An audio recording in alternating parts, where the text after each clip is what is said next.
Hello दोस्तों, लंबे समय से अंडर परफॉर्म करता हुआ पीएसयू स्टॉक है स्टील सेक्टर से स्टील अथॉरिटी ऑफ इंडिया या सेल का स्टॉक। लेकिन बहुत बड़ा न्यूज आया है, हाईएस्ट एवर प्रोडक्शन का न्यूज आया है दोस्तों। इसके बारे में हम बताएंगे।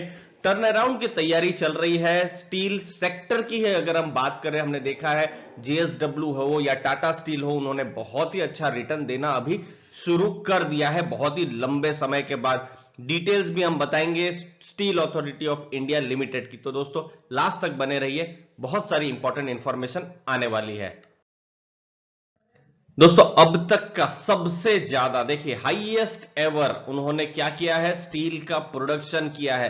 प्रोडक्शन तो किया ही है, उन्होंने सेल्स भी किया है। मतलब उतने से जो स्टील है उतने बिके भी हैं। कब ये हुआ है? ये क्वार्टर 4 में हुआ है। क्वार्टर 4 मतलब जो अभी जो क्वार्टर खत्म हुआ, ये जनवरी फरवरी मार्च, ये जो 3 महीने थे जिसे जेएफएम भी कहा जाता है, इन 3 महीनों में सबसे ज्यादा उन्होंने प्रोडक्शन और सेल्स किया है। अब तक का स्टील अथॉरिटी ऑफ इंडिया का रिकॉर्ड है। आप देखिए पिछले साल का जो क्वार्टर था, आप यहां पर देखिए 4.31 मिलियन टन क्रूड स्टील था, जो इस बार 4.55 हो गया, 6% बढ़ा।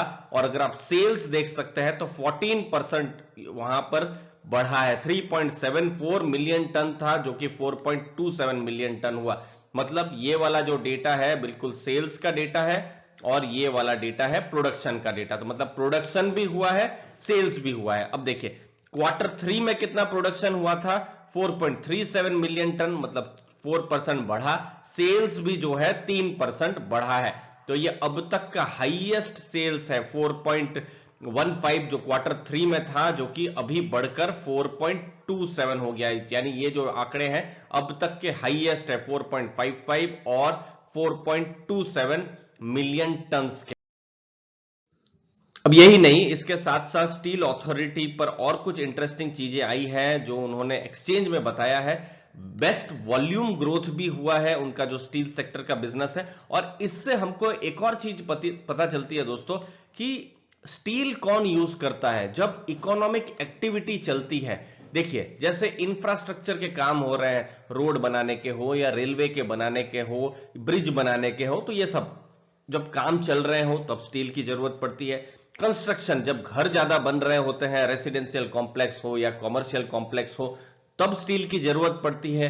ऑटोमोबाइल्स, जब उनकी मांग बढ़ती है, उनकी डिमांड बढ़ती है, तो फिर स्टील की जरूरत पड़ती है। और हम देख भी रहे हैं पिछले कुछ महीनों से स्टील का प्राइस भी एक तरीके से बढ़ रहा है। बहुत हद तक पहले चाइना पर हमारा डिपेंडेंसी होता था, क्योंकि चाइना बहुत ही गजल करता था एक तरीके से स्टील को। लेकिन अभी भारत में भी बहुत ही स्ट्रांग डिमांड है और एक तरीके से हमको भी हिंट मिलता है कि इकोनॉमिक एक्टिविटी बिल्कुल लाइन पर आ रही है, जो कि पूरा डिस्टर्ब हो गई थी अगर आप पिछले साल की बात करें तो ये एक चीज है। अब देखिए स्टील अथॉरिटी पर एक और है कि इसका डेट बहुत ज्यादा है। मैं थोड़ी देर में आपको इसका डेट के बारे में और डिटेल में बताऊंगा।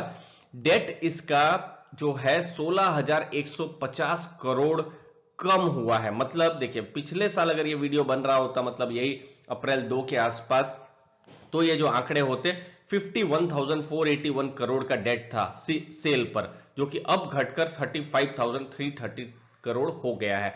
तो डेट इक्विटी रेशियो भी घटेगा, जो भी एक पॉजिटिव माना जा सकता है। इन्वेस्टर्स को इसको जरूर शेयर करना चाहिए। अब दोस्तों पुराने आंकड़ों के हिसाब से देखें तो डेट टू इक्विटी रेशियो है 1.17, और अब जैसा अब नए आंकड़े आए हैं तो डेट टू इक्विटी रेशियो है अब वो धीरे धीरे कम होना शुरू होगा। अब अगर आप बुक वैल्यू देखेंगे 98 की है और स्टॉक प्राइस 98 से भी बहुत नीचे, 80 के आसपास स्टॉक प्राइस है। अभी ही हमने देखा है कि अच्छा खासा स्टॉक प्राइस सेल का बढ़ा हुआ है। तो अगर बुक वैल्यू के हिसाब से भी देखें तो भी एट्रैक्टिव है। Earning before interest tax depreciation amortisation, जिसे एबिटा कहा जाता है, ये भी अभी बढ़ना चाहिए। विभिन्न एनालिस्ट रिपोर्ट हम पढ़ते रहते हैं, हमको भी आइडिया आता रहता है। स्टील प्राइस हाइक होती रहेगी तो इनका भी फायदा होता रहेगा।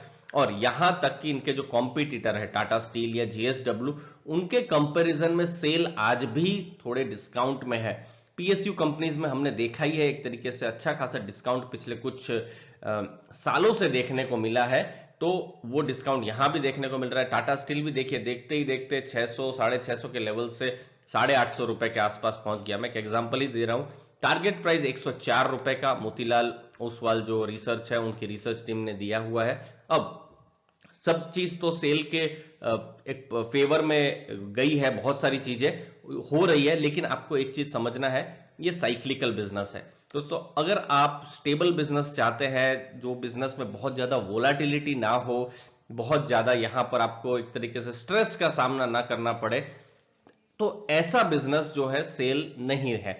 स्टील इंडस्ट्री है, 3-4 साल यहां पर अच्छा खासा बिजनेस होता है, फिर थोड़ा ठप हो जाती है। तो ये साइकिल्स में ये सब बिजनेस होते हैं जिन्हें साइक्लिकल बिजनेस कहा जाता है। तो उस हिसाब से आपको स्टेबल ग्रोथ नहीं मिलेगा, क्योंकि सेल का भी आप पुराने भाव देख लीजिए दोस्तों। अभी तो 80 रुपए है, लेकिन इससे बड़े और ऊंचे लेवल पर भी स्टील अथॉरिटी ने ट्रेड किया हुआ है। तो अगर इकोनॉमिक स्लो डाउन अगर होता है, क्योंकि अब देखिए फिर से सेकेंड वेव की बात चल रही है, स्लो डाउन अगर हो जाता है तो फिर से स्टील की मांग पर फर्क पड़ेगा। फिर रिसीवेबल्स भी इनके रेलवे से आने के हैं, ये बात बिल्कुल ही कंफर्म है कि चूंकि रेलवे से है, गवर्नमेंट से है, पैसे तो आ जाएंगे, लेकिन अब पैसे थोड़े लेट आ रहे हैं। वर्किंग कैपिटल साइकिल पहले 100 दिन से भी नीचे थी और अब 160 दिन के आसपास हो गई है। तो ये सब कुछ रिस्क है साइक्लिकल बिजनेस में। एंट्री करना तो ठीक है, एंट्री तो कोई भी कर जाता है, लेकिन एग्जिट करना एक बहुत ही जरूरी या इंपॉर्टेंट कला होती है। तो इसको आपको समझ के रखना है। स्टेबल बिजनेस नहीं है दोस्तों, उतार चढ़ाव इसको आपको देखना पड़ेगा। अगर आप थोड़े हाई रिस्क इन्वेस्टर है तो जरूर अपने रेडार में रख सकते हैं। मेरे भी ये रेडार में है स्टॉक, मैं भी इसको ऑब्जर्व कर रहा हूं, लेकिन अभी तक मैंने इसमें बाई नहीं किया हुआ है। जस्ट ये अपने लर्निंग पर्पस के लिए ही मैं बता रहा हूं, कोई भी यहां पर स्टॉक एडवाइस मैं नहीं दे रहा हूं दोस्तों। आपने अपना समय दिया उसके लिए बहुत बहुत धन्यवाद। वीडियो अच्छा लगा तो जरूर लाइक कीजिए, चैनल को सब्सक्राइब कीजिए दोस्तों, बेल बटन जो है बेल आइकन वाला वो जरूर दबा दीजिए। आपने अपना समय दिया, बहुत बहुत धन्यवाद आपके समय के लिए। थैंक यू वेरी मच दोस्तों।